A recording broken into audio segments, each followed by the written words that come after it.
Okey, bismillahirrahmanirrahim. Assalamualaikum warahmatullahi taala wabarakatuh dan selamat pagi semua kepada pelajar-pelajar tingkatan 3 Mahat Johor sekalian. Okey, so hari ini kita akan masuklah kepada bab 5 iaitu bab termokimia.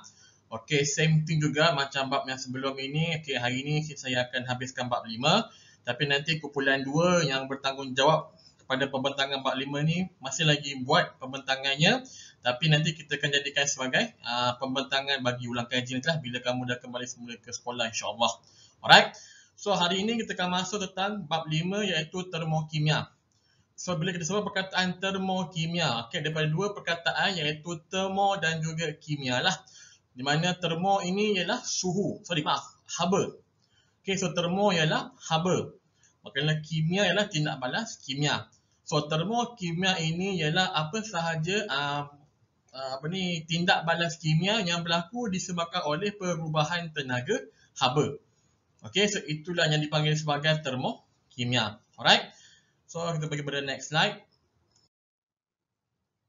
Okey, so dalam tindak balas termokimia untuk level kamu ni kita akan memperkenalkan kepada dua terma iaitu tindak balas endotermik dan juga tindak balas eksotermik.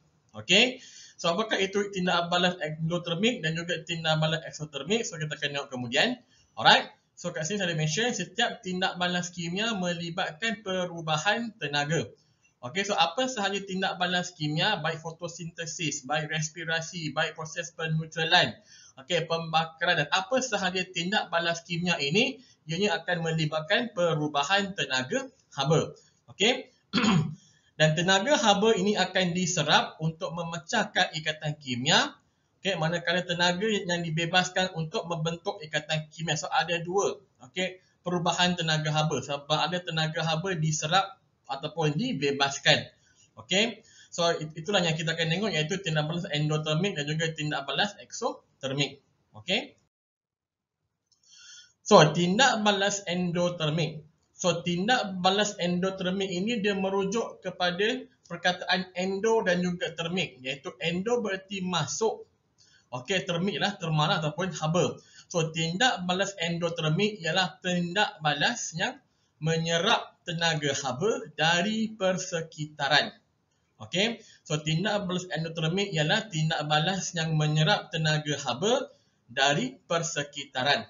Alright, dan tenaga haba yang diserap ini akan digunakan untuk memecahkan ikatan kimia. Okay, so itu ialah tindak balas endotermik di mana tindak balas kimia itu akan memerlukan tenaga haba, maka dia akan menyerap tenaga haba daripada luar untuk memecahkan ikatan kimia untuk menghasilkan tindak balas kimia bagi sesuatu bahan. Okey. Dan semasa tindak balas endotermik, semasa tindak balas endotermik, suhu persekitaran campuran tindak balas akan menurun kerana haba diserap dari persekitaran. So bila dalam tindak balas endotermik ini suhu persekitaran campuran tersebut dia akan diserap masuk ke dalam bahan tindak balas. So bila suhu di persekitaran diserap masuk ke dalam bahan tindak balas, maka suhu di persekitaran itu dia akan mula menurun. Okey, so ini akan menyebabkan campuran bahan tindak balas tadi berserta dengan bekas yang akan menjadi sejuk. So bila melibatkan proses tindak balas secara endotermik, suhu di persekitaran dia akan diserap masuk. Berarti kat sini suhu persekitaran akan turun. So bila kita pegang bekas dia, kita akan rasa sejuk. Alright. Dan tindak balas endotermik ini melibatkan perubahan di antara tenaga haba kepada tenaga kimia. Alright. Dan tenaga haba yang diserap dari sekeliling ditukarkan kepada tenaga kimia untuk melakukan tindak balas. Okay. So antara contoh-contoh tindak balas kimia yang bersifat endotermik, first sekali saya boleh bagi contoh yang terbaik ialah elektrolisis air, di mana dia akan menyerap tenaga haba untuk memecahkan ikatan di antara unsur-unsur hidrogen dan juga oksigen yang membentuk air dan akan menghasilkan gas oksigen dan juga gas hidrogen. Okey. Contoh ini gambar aja bagi tindak balas ni elektrolisis lah. Okey, so tenaga haba ini akan dibekalkan dan diserap oleh molekul-molekul air okey, untuk memecahkan ikatan-ikatan kovalent okey di antara molekul itu untuk membentuk gas oksigen dan juga hidrogen. So inilah contoh tindak balas yang bersifat endotermik iaitu haba diserap. So inilah gambar ajar bagaimana tindak balas endotermik ini berlaku. Okey, so kebiasaannya okey sesuatu sebatian ion ataupun mungkin molekul dia akan wujud dan dia akan ada ikatan di antara mereka. Okey, sama ada ikatan ini bersifat ikatan kovalent ataupun ikatan ion. Okey, so untuk memecahkan ikatan ini maka dia memerlukan bantuan haba. Haba akan dibekalkan daripada luar, so haba diserap daripada luar untuk memecahkan ikatan antara molekul-molekul ini. Okey, sebab itulah kenapa bila kita pegang saja bekas tersebut bagi satu tindak balas endotermik, dia akan menjadi sejuk. So bila haba ini diserap, barulah dia berkemampuan untuk memecahkan ikatan tersebut. Okey, lalu menghasilkan satu hasil tindak balas yang baru. Okey, so itulah fungsi kenapa haba diserap dalam tindak balas endotermik untuk membantu memecahkan ikatan-ikatan tersebut, okey, untuk menghasilkan bahan yang baru dan menyebabkan persekitaran menjadi lebih sejuk kerana kehilangan haba daripada luar. Okey.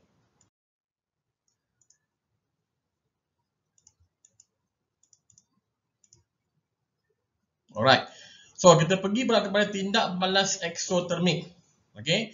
So tindak balas eksotermik ialah tindak balas yang membebaskan tenaga haba ke persekitaran. Kalau tadi kita tengok tindak balas endotermik dia menyerap tenaga haba masuk ke dalam bahan tindak balas. Tetapi untuk tindak balas ekso ni bererti apa? Dia keluar. Okay, so tindak balas eksotermik ini dia merujuk kepada tindak balas yang menyebabkan pembebasan tenaga haba. Okay, pembebasan tenaga haba ke persekitaran. Okay, so kena note kat sini keyword ialah pembebasan atau membebaskan tenaga haba ke persekitaran. Okay, dan tenaga haba ini dibebaskan apabila ikatan kimia terbentuk. So dalam konteks tindak balas kimia berbentuk eksotermik, okey, tenaga haba ini dia akan keluar ke persekitaran untuk membenarkan sesuatu ikatan kimia ini terbentuk untuk menghasilkan hasil tindak balas yang baru.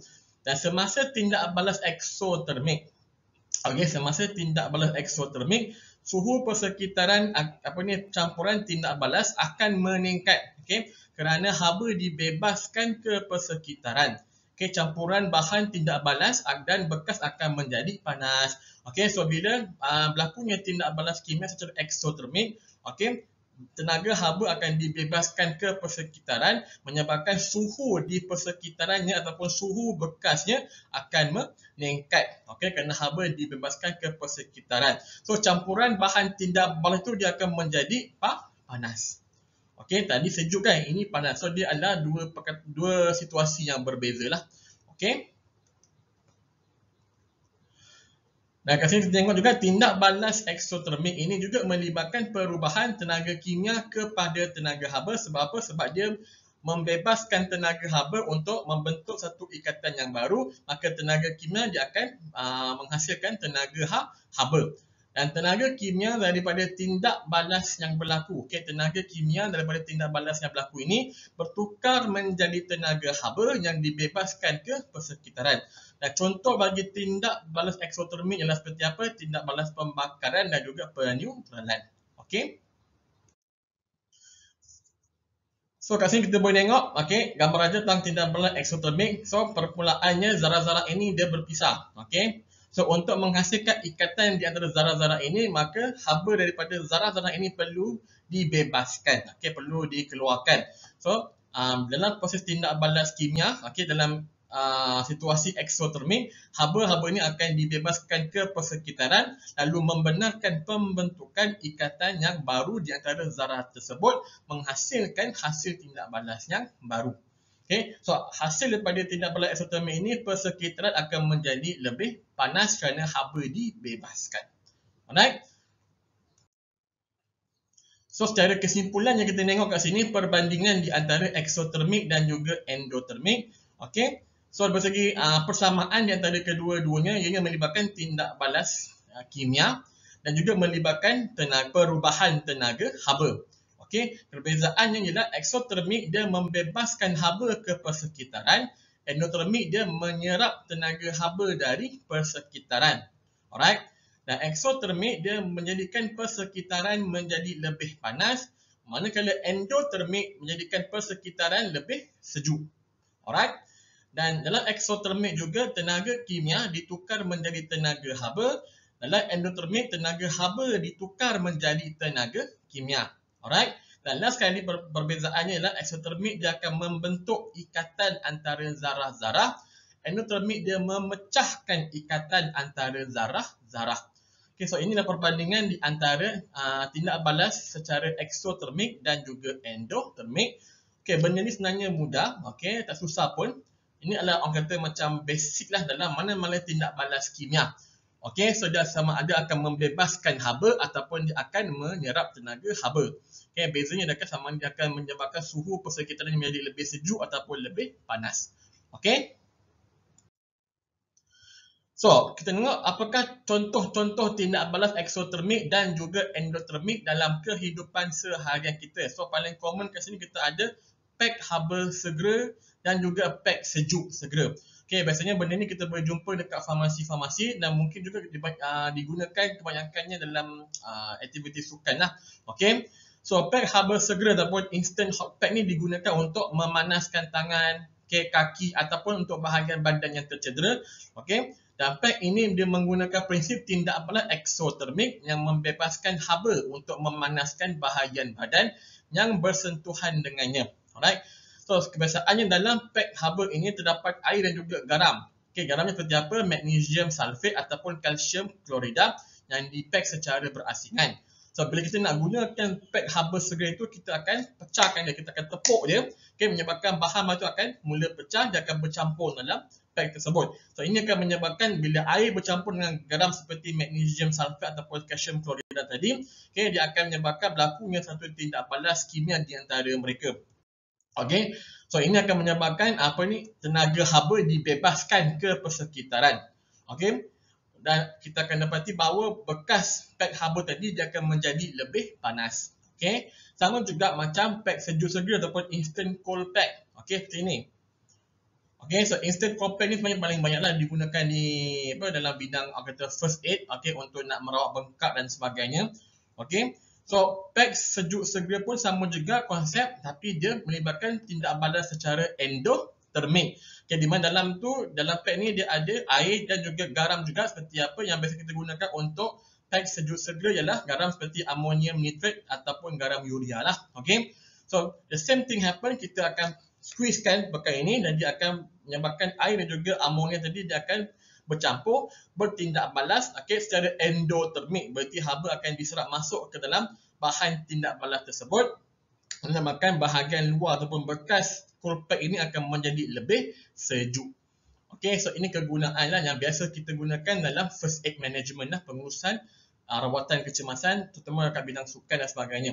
So, bila kamu ada cramp ke apa sebagainya, selalunya kita akan gunakan ini yang hot pack tu lah, instant hot pack. Okay, kalau ada bengkak ataupun bleeding, kita akan gunakan cold pack. Alright.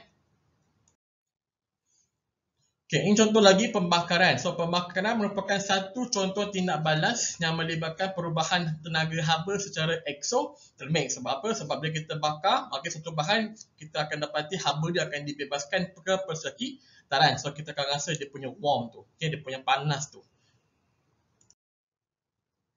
Okay, sama juga macam berpeluh. Berpeluh pun adalah satu proses melibatkan perubahan tenaga haba. So, di mana berpeluh ini dia melibatkan perubahan tenaga haba secara Secara endotermik. Okay, so bila manusia melakukan aktiviti-aktiviti yang vigorous atau aktiviti-aktiviti yang agak super aktif seperti berlari, bersukan dan sebagainya, okay, kita akan berpeluh. Okay, berpeluh merupakan satu mekanisme, mekanisme pembetulan yang kamu kena ingat masa form 1 dulu, iaitu homeostasis. Okay, so bila kita punya bila suhu badan kita ini bertambah, maka antara mekanisme pembetulan ialah dia akan berpeluh. Okay, so bila berpeluh ini, air akan dikeluarkan, dan berada di atas kita punya permukaan kulit.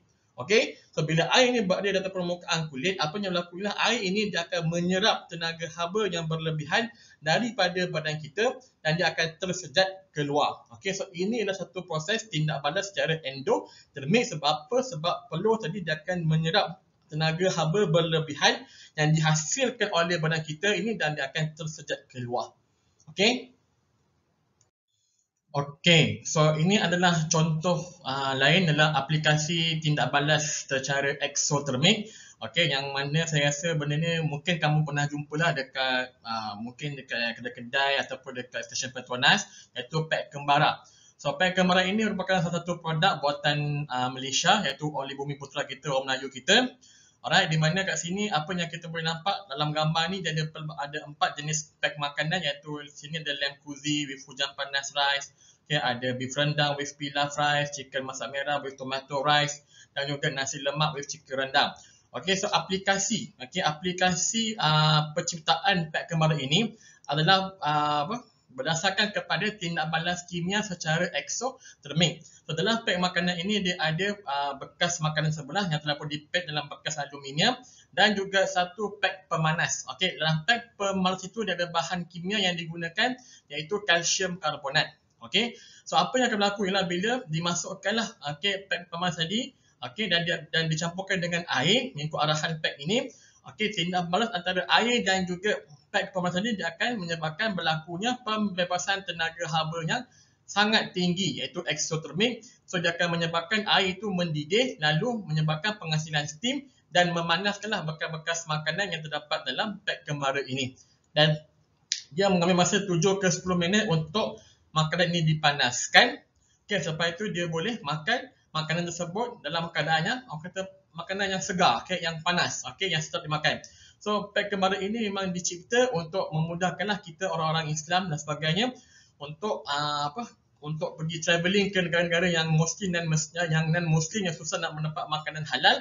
So dia ciptakan pek kembara ini supaya kita mudahlah untuk nak makan di negara-negara tersebut jika tak jumpalah kedai-kedai makanan yang halal. Okey. So nanti saya akan bagi satu link video dia, so kamu boleh dengar bagaimana mereka yang kembara di luar tu menggunakan pek kembara ini untuk memanaskan makanannya tersebut. Alright.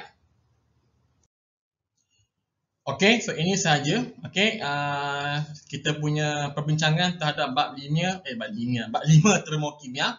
Okey, saya harap anda semua dapat memahamilah apakah yang dimaksudkan dengan termokimia. Okey, apakah itu tindak balas endotermik dan juga eksotermik, dan apakah contoh-contoh tindak balas bagi endotermik dan juga eksotermik dan juga aplikasinya dalam kehidupan seharian. Okey, so tajuk ni tak susah pun, dia sangat mudah dan sangat simple. Alright, tapi jika ada yang tak faham, tak apa, nanti insyaAllah kumpulan kedua nanti dia akan membuat perbincangan ulang kaji untuk tajuk ini. Alright, so ini saja untuk hari ini. So lepas habis ni sila buat latihan yang saya bagi untuk hari ini. Alright, terima kasih. Assalamualaikum warahmatullahi taala wabarakatuh.